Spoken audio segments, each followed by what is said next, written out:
Bonjour, bonsoir mes amis.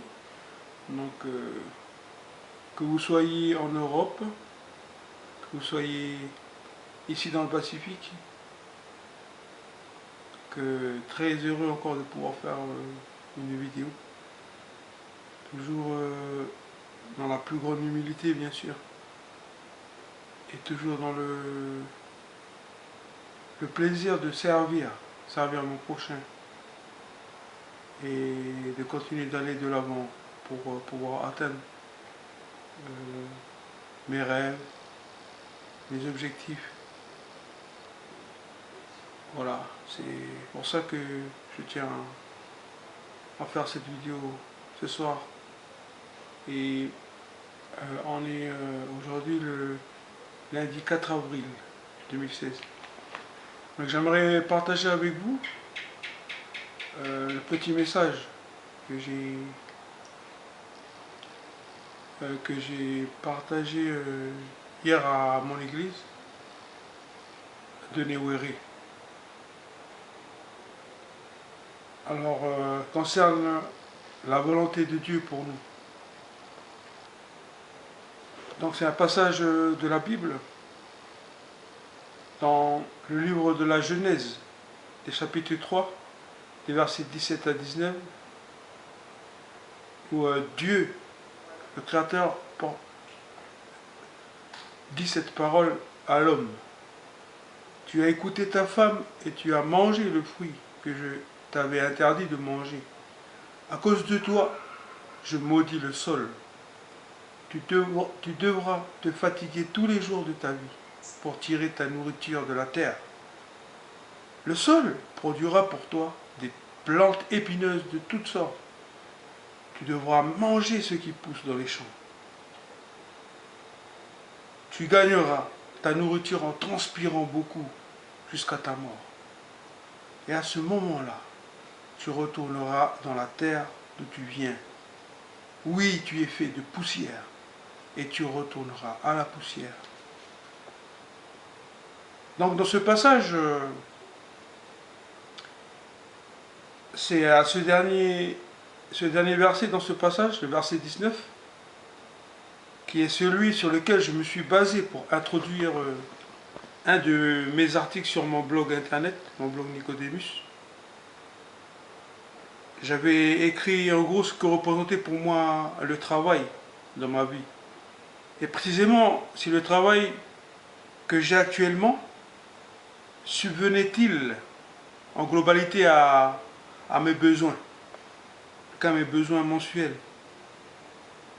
Et voici quelles en étaient les questions pour pouvoir développer cet article. Pourquoi le travail que j'ai actuellement ne répond-il pas à mes besoins pour le mois? Donc, que faudrait-il que je fasse? Et comment faudrait-il faire pour pallier à ce manque financier? Dans le passage que je vous ai lu, excusez-moi, tout à l'heure, pourquoi Adam, le premier homme, devrait-il transpirer pour gagner sa nourriture? Il vient de commettre une grosse erreur qui s'est répercutée sur toute l'humanité. Sa femme et lui, sa femme Ève, ils ont désobéi au Créateur de l'univers. Pourtant, le Créateur leur avait interdit de manger ce fruit de la connaissance du bien et du mal. Mais tenté par ce serpent, ce couple a fini par manger ce fruit. Et ce qui fait que leur descendance ont hérité du péché et devront par la suite, à présent, travailler dur. Le Créateur a rendu leur sol, comme il est dit dans le passage, a maudit le sol. et leur sol produira que des plantes épineuses de toutes sortes. Oui, il y a un verset qui est écrit par l'apôtre Paul aux Romains, le verset 5, verset 18. Il est dit, autrefois, un seul homme a refusé d'obéir à Dieu. Et un grand nombre de gens sont devenus pécheurs. Faisant un retour sur mon article, j'avais constaté que dans mes débuts de vie active,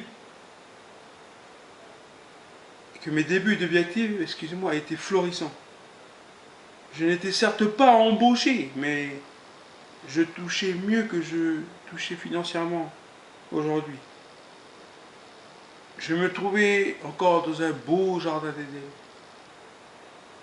Et, entre parenthèses, je n'avais pas de loyer à payer.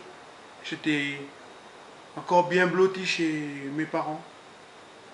J'étais nourri, logé. Et avec mon argent, je pouvais beaucoup plus m'adonner à mes plaisirs. Malheureusement, des plaisirs du monde. Dans cette situation, je pensais avoir obtenu déjà ma stabilité professionnelle et de ne plus avoir à concurrencer. Cependant, un beau jour, tout s'est écroulé comme un château de cartes. Ce fut la grande désillusion pour moi. En effet, c'en était une chose d'hériter de la punition du premier homme. Mais, au fond de moi, je priais à Dieu. Pourquoi ce que je touche aujourd'hui, financièrement, ne me permettait-il pas de subvenir à tous mes besoins?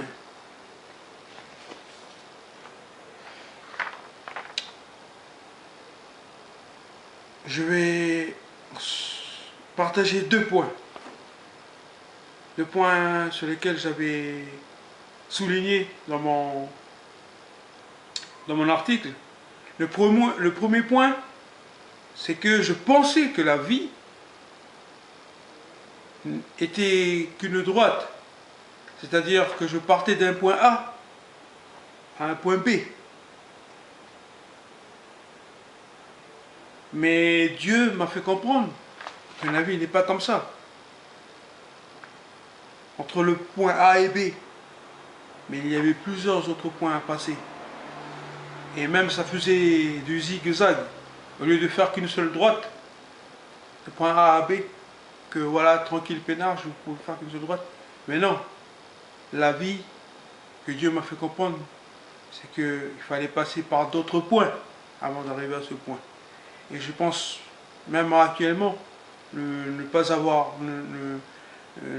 atteint encore ce point B. Peut-être que je suis au point F, ou au point J, ou au point... Donc, voilà, et ça faisait des zigzags, et ces points-là, avant, ces points intermédiaires, ce sont ces épreuves que le Seigneur a fait passer dans ma vie. Des épreuves de douleur, des épreuves de souffrance. Ce sont des épreuves. On se demandait pourquoi. Je me demandais pourquoi cela m'arrivait. Alors encore dans mon article, comme deuxième point que je voudrais partager avec vous, c'est que j'ai constaté qu'il fallait que je revoie comment et en quoi je dépensais. Il y a un verset de l'apôtre Paul qui dit que tout est permis, mais tout n'est pas utile. Tout est permis de dépenser une fois que tu as l'argent. Tu peux permettre d'acheter n'importe ce que tu veux. Mais est-ce que c'est utile ce en quoi tu as dépensé? Et en formation, lors de ma formation d'animateur professionnel, le formateur nous a fait découvrir la pyramide de Maslow. d'Abraham Maslow. Ce scientifique qui est originaire des États-Unis, un scientifique du XXe siècle, il a classé les différents besoins de l'homme. Donc les différents besoins de l'homme, à la base, il a les besoins physiologiques, c'est-à-dire l'homme a besoin de se nourrir, l'homme a besoin de faire la sieste, a besoin de repos. Tout ce qui est ses besoins, ses premiers besoins. Ensuite, il a classé le besoin de la sécurité. Les besoins, le fait qu'il faut qu'il ait des habits quand il fait froid, quand il fait chaud, des casquettes pour protéger son corps. Là, je suis dans une maison, j'ai un toit, ça c'est un besoin de sécurité. Quand je suis malade, j'ai un besoin de sécurité, le docteur me donne des médicaments. C'est ce besoin.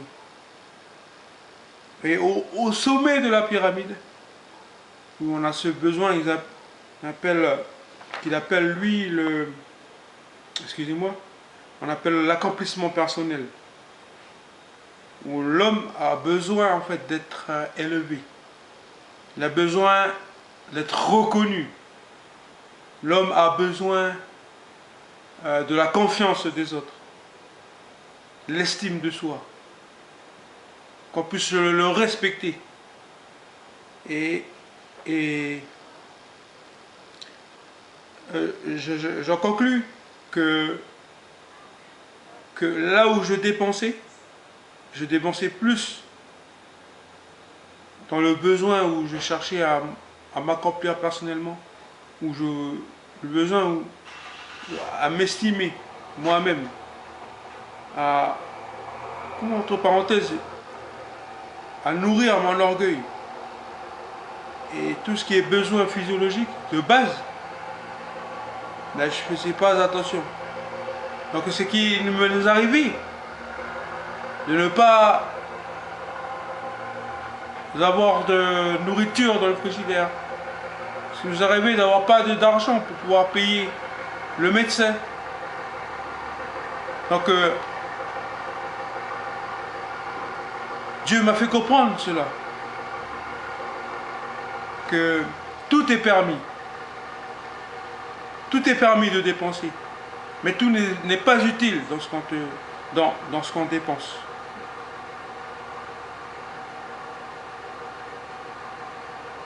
J'aimerais ajouter que Abraham Maslow, j'aimerais rajouter dans sa pyramide, pour nous chrétiens, pour nous croyants, que l'homme n'a pas seulement besoin de nourriture. C'est vrai qu'il a besoin de nourriture pour le corps, mais aussi avoir de la nourriture spirituelle. Et cette nourriture spirituelle, c'est la parole de Dieu. C'est la prière. Dieu nous demande... il y a un verset qui dit dans Luc 4, verset 4, il dit que l'homme ne vivra pas de pain seulement, mais de toute parole qui sortira de la bouche de Dieu. Voilà, c'est ce que je veux rajouter à la base, à la première base de cette pyramide de M. Maslow, qu'il est important de se nourrir spirituellement, de lire sa parole chaque jour. Mais sa parole, c'est de la lire, c'est de l'apprendre, c'est de la comprendre. Et si on n'a pas compris, qu'on puisse demander à quelqu'un qui est expérimenté dans la foi. Ça peut être aussi un père spirituel, comme un pasteur, comme un prêtre, si vous êtes catholique. Mais qui puisse vous expliquer la parole. Et que cette parole, non seulement vous l'avez lue, non seulement vous l'avez compris, mais que cette parole, vous puissiez l'appliquer dans votre vie. Et que cette parole pouvait aussi témoigner, lui enseigner à ceux qui vous entourent. Et je conclurai par le dernier verset, enfin le dernier verset de l'apôtre Paul aux Romains, où il est dit que de même, un seul homme a obéi. Il y avait un homme qui avait désobéi, Adam. Et là, de même, un seul homme a obéi, c'est-à-dire Jésus-Christ. Et un grand nombre de gens seront rendus justes. Voilà ma parole de ce soir pour vous encourager. Et de vous encourager et toujours voilà à servir à votre niveau. Quand on sert, on veut aider quelqu'un. On n'a pas à regarder au diplôme. C'est que vous voulez aider quelqu'un, mais avec votre cœur. Vous voulez l'encourager, mais avec votre cœur. Que Dieu a mis à l'intérieur de votre cœur. Et voilà, moi j'ai un projet, c'est de pouvoir encourager les gens, pouvoir aider les personnes, selon mes disponibilités, bien sûr. Et moi c'est mon projet, j'ai l'ambition dans ce projet que Dieu a mis dans mon cœur. Et ensuite c'est de pouvoir, par la suite, que ces personnes-là puissent encourager d'autres personnes, une fois qu'elles sont fortifiées. Donc voilà mes amis, c'est encore, j'ai été un peu lent, mais c'était mon cœur qui a parlé. Et je suis encore encouragé de pouvoir partager ce petit, ce petit message avec vous. Et que, où que vous soyez en Europe, que vous soyez en Nouvelle-Calédonie, que vous soyez à Tahiti, à Wallis et Futuna, à Fidji, je vous souhaite encore, mes amis, le courage, ayez la foi. Et ce sera la prochaine vidéo, mes amis. Au revoir.